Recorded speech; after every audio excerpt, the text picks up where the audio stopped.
So what is money, या फिर पैसा रिप्रेजेंट क्या करता है? जब आप फ्लिपकार्ट या अमेज़न से कुछ खरीदते हैं या जब आपको आपकी नौकरी से सैलरी मिलती है, तब पैसा सिर्फ एक एक्सचेंज का माध्यम है या कुछ और?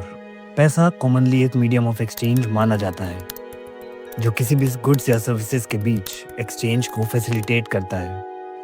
लेकिन अगर हम इसको एक और तरीके से देखें तो पैसा एक एक्सप्रेशन ऑफ वैल्यू है। आप जब किसी चीज़ के लिए पैसा देते हैं तो आप उसकी वैल्यू को उस पैसे से कंपेयर कर रहे होते हैं। ये प्राइस आप नहीं बल्कि पूरा मार्केट डिटरमाइन करता है। पर ये इतना ज़रूरी क्यों है? क्योंकि ये एक बेसिक फाइनेंशियल माइंडसेट को डिफाइन करता है। पैसा इक्वल्स टू वैल्यू। जो लोग इस कंसेप्ट को समझ लेते हैं वो पैसा कमाना और उसको मल्टीप्लाई करना सीख लेते हैं। जो नहीं समझते वो सिर्फ पैसे के पीछे भागते हैं बिना ये जाने कि असली गेम वैल्यू क्रिएशन की है। सो अगर पैसा सिर्फ एक टूल है जो वैल्यू को रिप्रेजेंट करता है तो फिर ये क्यों कहा जाता है कि money is the root of all evil? ये सोच कहाँ से आई?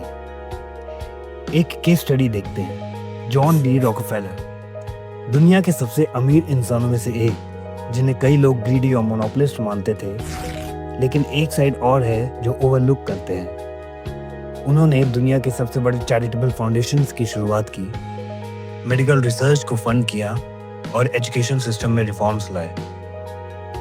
उनका पैसा बुरा था या उनका यूज?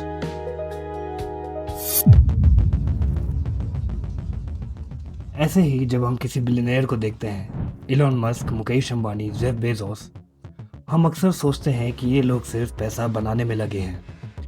लेकिन जो चीज़ हमें दिखाई नहीं देती वो ये है कि इन्होंने वैल्यू क्रिएट की है।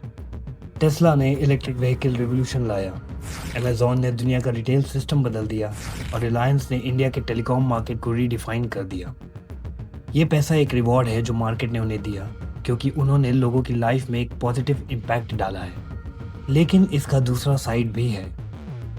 Scammers, corrupt politicians, fraud businessman जो झूठी वैल्यू क्रिएट करके पैसा बनाते हैं। ये पैसे को नहीं बल्कि इंसान की मॉरल वैल्यूज़ को रिफ्लेक्ट करता है। पैसा सिर्फ एक चॉइस और एक पावर देता है। उसका यूज़ आप कैसे करते हैं वो आपकी सोच और एथिक्स पे डिपेंड करता है। तो फिर पैसा अच्छा है या बुरा? अगर एक चाकू किसी को काटने के लिए यूज़ होता है तो क्या चाकू खुद बुरा है, या वो सिर्फ एक टूल है जो इंसान के इंटेंशन पे डिपेंड करता है? पैसा भी कुछ ऐसा ही है। कोई उससे हॉस्पिटल्स और स्कूल्स बनाता है तो कोई उससे स्कैम और करप्शन करता है। समझना ये ज़रूरी है कि पैसा सिर्फ एक ज़रूरी इविल नहीं है बल्कि एक फोर्स है जो सोसाइटीज़ को चलाता है। ये एक फाइनेंशियल सिस्टम का बैकबोन है जो नए इन्वेंशंस, बिजनेसेस और प्रोग्रेस को सपोर्ट करता है। इसलिए असल गेम पैसे कमाने का नहीं बल्कि वैल्यू क्रिएट करने की है, क्योंकि जिसमें वैल्यू क्रिएट करने की समझ है पैसा उसके पीछे खुद चल के आता है। तो पैसा एक एक्सप्रेशन ऑफ वैल्यू है, पर अब क्या? ये कैसे उन लोगों की लाइफ बदलता है जो हर महीने सैलरी से सैलरी तक जीते हैं या जो क्रेडिट कार्ड डेट में डूबे हैं?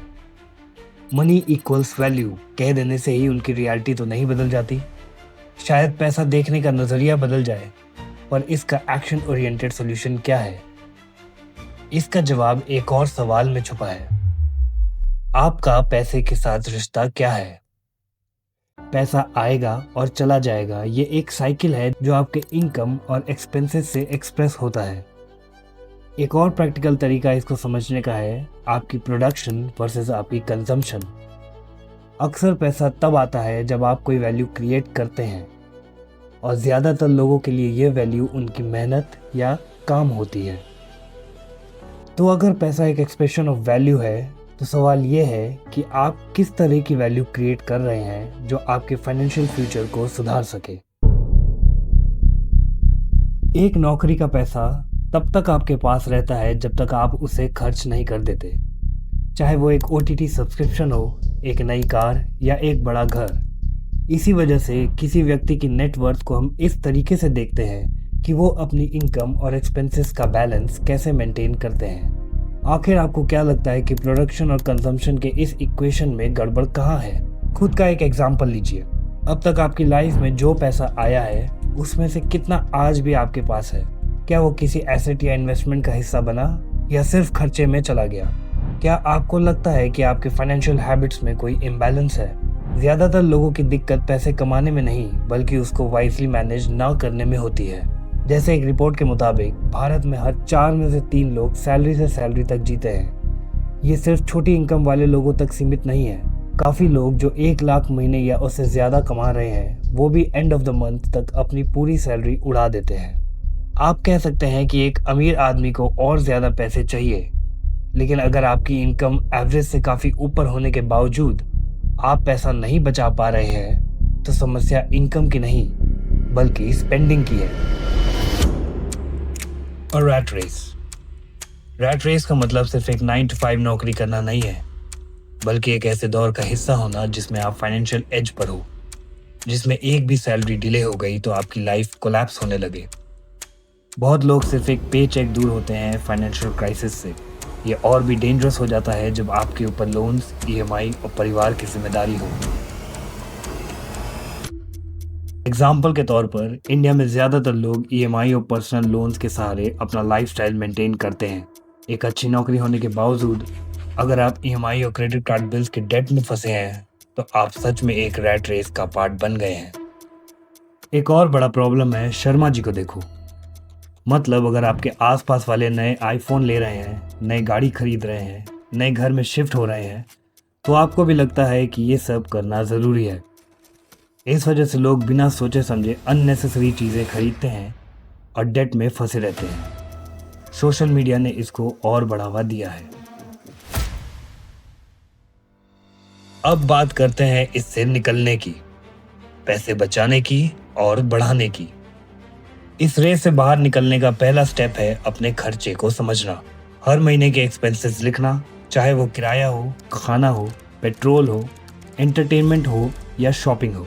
आजकल बहुत सारे फाइनेंस इन्फ्लुएंसर्स भी ये सिखाते हैं कि अपनी सेविंग्स और इन्वेस्टमेंट्स का ध्यान कैसे रखें। एक अच्छा तरीका है 50-30-20 रूल। 50% एसेंशियल नीड्स जैसे घर का किराया, ration, electricity, internet, petrol, diesel.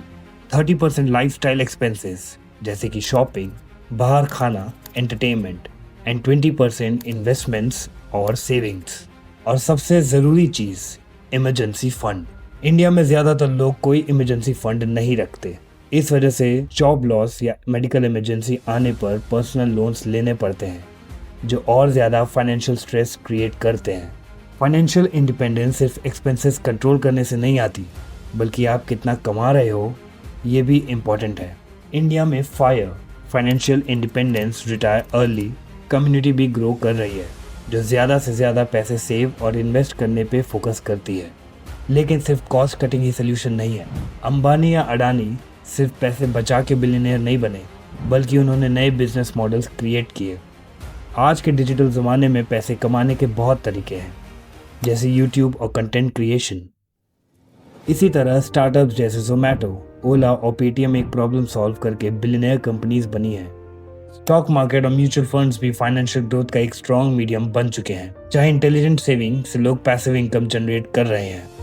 अपनी फाइनेंशियल जर्नी सुधारने के लिए पहला स्टेप है खुद को एक कंज्यूमर की तरह समझना। क्या आप बिना सोचे समझे चीज़ें खरीद रहे हैं? क्या सिर्फ सोशल वैलिडेशन के लिए अननेसेसरी खर्चे हो रहे हैं?